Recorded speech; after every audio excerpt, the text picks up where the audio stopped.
There you have it, said Edward's driver as he flicked through a railway magazine. A steam gala abroad with engines from all over Europe attending. I wish I could have gone, Edward sighed. Those visiting engines always have interesting stories to tell about where they've been and what they've done. Oh, never mind that. You're needed here. More than you think, for that matter. Yeah, mind you, I'm probably too old now to do much travelling these days. The Fat Controller would never allow it. Trevor and Terence were busy at the vicarage orchard, felling old trees and planting new. Trevor was worried about Edward. He confided his concerns to Boko when he came home from the works. He seems terribly down in the dumps recently. He keeps going on about a locomotive gala he's missed out on. But that's not like Edward. He's usually quite content and satisfied with his lot. He'll come around soon enough. You wait and see.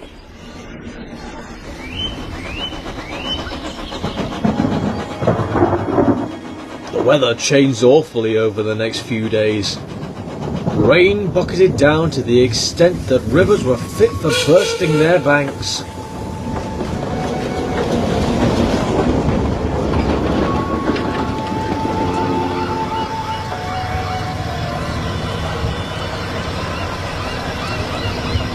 Edward was ready to leave Brendan with his return train, but he was dreading setting out into the countryside. You've managed bad weather before and won, his driver encouraged, even with no side rods. Edward smiled and ran gently out into the open.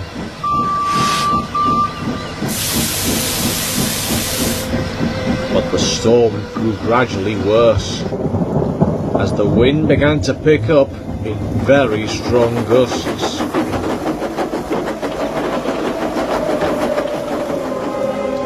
Trevor's orchard was seeing the worst of the weather, and one of the trees was ready for collapsing. Terence the tractor was also helping to try and keep things under control, but there was nothing he could do, besides holding the tree back for a while with a very strong chain. "Trevor!" he called. "There's not going to be much more I can do.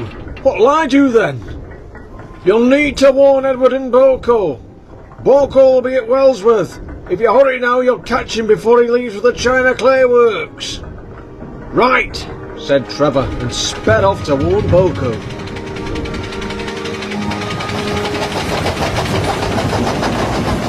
Boko had just arrived with a supply of new trees when Trevor rushed in. "Boko, there's a tree at the orchard ready to fall. We need your help."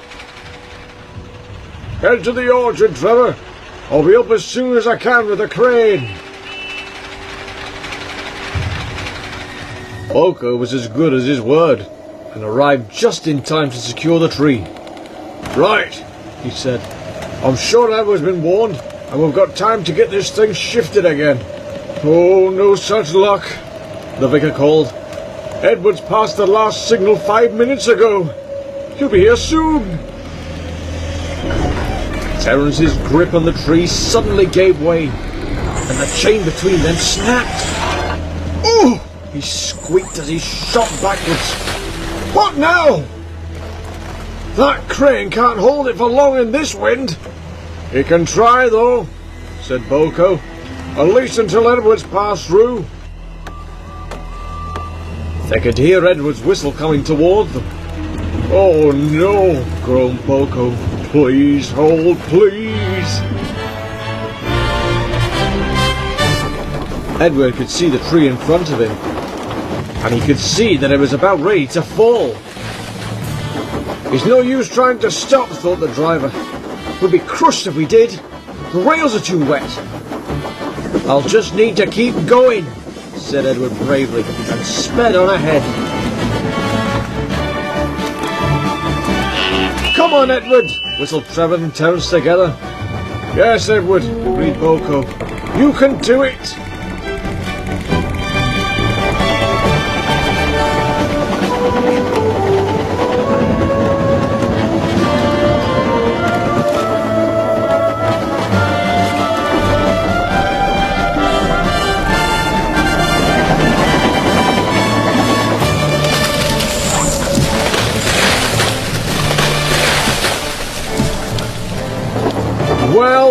Out on Edward, they called. You did it! The tree lay sprawled across the line, but Edward wasn't concerned. He had got everyone through safely, and that's all that mattered.